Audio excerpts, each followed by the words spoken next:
Libreng sakay na nga lang, naabutan pa ng gabi. Shit, dapat nag-commute na lang. Ang hirap. Shit.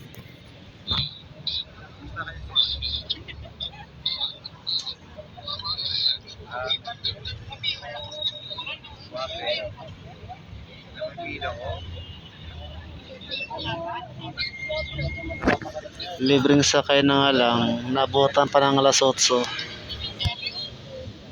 Ang daming pila, grabe.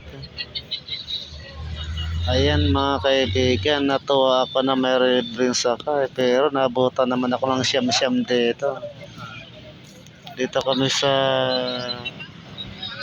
City Hall ng Quezon City. So, sinubukan ko sumakay sa libreng sakay, pero ayan, nabutan ako ng siyam-siyam dito.